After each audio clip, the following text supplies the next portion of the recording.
بسم اللہ الرحمن الرحیم۔ السلام علیکم ناظرین، امید کرتا ہوں کہ آپ سب بہن بھائی خیر خیریت سے ہوں گے۔ تو آج کا ٹاپک بھی بہت انٹرسٹنگ ہونے والا ہے۔ آپ سے یہی ریکویسٹ ہوتی ہے کہ پلیز ویڈیو کو اینڈ تک ضرور دیکھا کریں اور میرے چینل کو سپورٹ کریں، اس کو سبسکرائب کریں، کومنٹس دیں اور لائک کریں تاکہ میری ہر نئی آنے والی ویڈیو آپ تک پہنچ سکے۔ تو چلتے ہیں اپنے ٹاپک کی طرف۔ تو آج جو آپ کو بتانا ہے کہ پاکستان کے اندر اور باقی سارے دنیا کے اندر جو فیٹی لیور کی بیماری بڑھ رہی ہے، جو جگر کے اوپر چربی کی مقدار زیادہ ہو جاتی ہے، اس کے لیے آپ کو 5 ہوم ریمیڈیز بتانی ہیں۔ جی ہاں، 5 ہوم ریمیڈیز کہ آپ کے گھر کے اندر جو چیزیں موجود ہوں گی، جو جڑی بوٹیاں موجود ہوں گی، جو فروٹس موجود ہوں گے، وہ استعمال کر کے آپ اپنے جگر کی چربی ختم کر سکتے ہیں، جس کو ہم فیٹی لیور کہتے ہیں۔ تو ناظرین، اس بیماری کے اندر جو چربی آپ کے جگر پر چڑھ گئی ہے، اس کی وجہ سے آپ کے جگر کی انجری ہو سکتی ہے، اس کے اندر سوزش ہو سکتی ہے اور اس کے اندر سکارنگ ہو سکتی ہے۔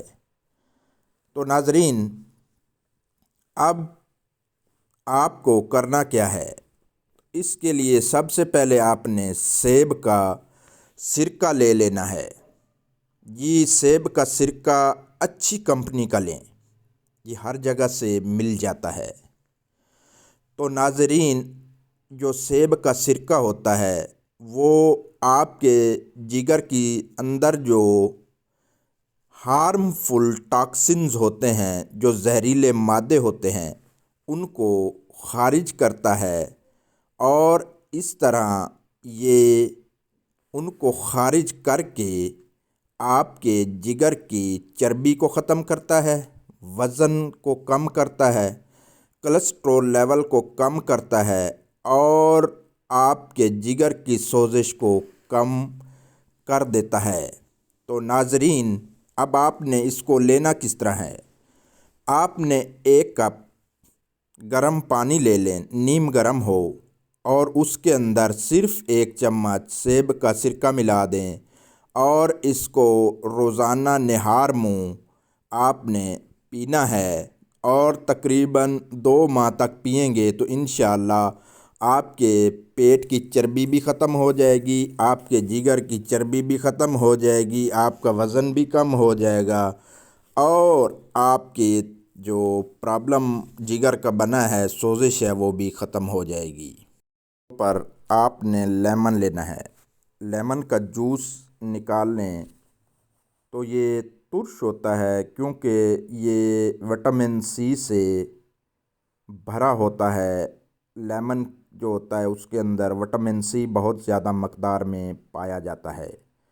اب جو لیمن ہے اس کے اندر زہریلے مادوں کو خارج کرنے کی صلاحیت ہوتی ہے، تو اس طرح یہ زہریلے مادے خارج کر کے آپ کے جگر کو تندرست کرتا ہے۔ اس کے علاوہ آپ کے جو الکوہل کی وجہ سے لیور کے اوپر چربی چڑھ جاتی ہے، اس کو بھی کم کرتا ہے اور اس طرح آپ کا جگر صحیح کام کرنا شروع کر دیتا ہے۔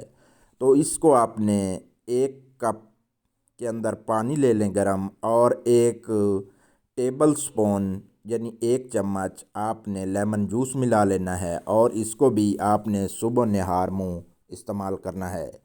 نمبر 3 پر آپ کی آتی ہے ہلدی۔ ہلدی ہر گھر میں پائی جاتی ہے، اس کے اندر بھی جگر کے جو زہریلے مادے ہوتے ہیں ان کو یہ ختم کرتی ہے اور آپ کے جگر کے اوپر جو ایکسٹرا چربی چڑھ چکی ہوتی ہے اس کو یہ ختم کرتی ہے اور آپ کے جگر کی جو تندرستی ہے وہ بحال کرتی ہے، اور یہ آپ کے جگر کی سوزش کو بھی ختم کر دیتی ہے۔ تو ناظرین، اس کو بھی آپ نے کیا کس طریقے سے لینا ہے، آپ نے 1 کپ بوائل کر لینا ہے پانی کا، اور اس کے اندر 1 چٹکی ہلدی ملا دینی ہے، اور ساتھ ہی 1 آپ نے چمچ لیمن جوس ملا دینا ہے۔ تو اس کو بھی آپ نے صبح نہار منہ استعمال کرنا ہے۔ نمبر 4 پر آپ کی گرین ٹی آتی ہے۔ آپ نے گرین ٹی ڈیلی 2 سے 3 کپ استعمال کرنے ہیں۔ تو یہ بھی آپ کے جگر کے اوپر جو چربی ہوتی ہے اس کو ختم کرتی ہے، اور یہ اس طرح آپ کے جو پیٹ کے اگر چربی چڑھ چکی ہے اس کو بھی ختم کرتی ہے۔ ناظرین، نمبر 5 پر آملہ آتا ہے۔ آملہ کے اندر بھی بہت زیادہ خصوصیات ہوتی ہیں۔ یہ بھی وٹامن سی سے بھرپور ہوتا ہے۔ یہ بھی اینٹی آکسیڈنٹ کے طور پر کام کرتا ہے۔ لیور کے اندر جو ٹاکسنز جمع ہو جاتے ہیں ان کو ختم کرتا ہے، ان کو واش آؤٹ کرتا ہے، اور اس طرح جگر کے جو افعال خراب ہو گئے تھے ان کو تندرست کرتا ہے۔ تو اس کو آپ نے کس طریقے سے لینا ہے، آپ نے آملے کے چھوٹے چھوٹے پیس بنا لینے ہیں، اور تھوڑا سا پانی لے کر آپ نے اس کو جوس بنا لیں، اور انشاءاللہ اس جوس کو آپ گرم پانی اس کے اندر اور ملا لیں، اور اس کو روزانہ نہار منہ پئیں، تو اس طرح آپ کا جگر بالکل صحیح کام کرنا شروع کر دے گا۔ لاسٹ پر آپ نے بلیک کافی استعمال کرنی ہے۔ جی ہاں، بلیک کافی۔ بلیک کافی کے اندر ایسی خصوصیات ہوتی ہیں کہ یہ آپ کے جو لیور انزائمز ہیں جو آپ کا کام نہیں کر رہے ہوتے تو ان کو بحال کرتی ہے، اور اس طرح جگر کی سوزش کو کم کرتی ہے، اور اس طرح جگر کی چربی کو پگھلا دیتی ہے۔ تو آپ سے یہی التماس ہے کہ آپ روزانہ 1 کپ بلیک کافی استعمال کریں۔ تو امید کرتا ہوں آج کا لیکچر بھی آپ کے لیے فائدہ مند ثابت ہوگا۔ تو ملتے ہیں نیکسٹ ویڈیو میں انشاءاللہ۔ اللہ حافظ۔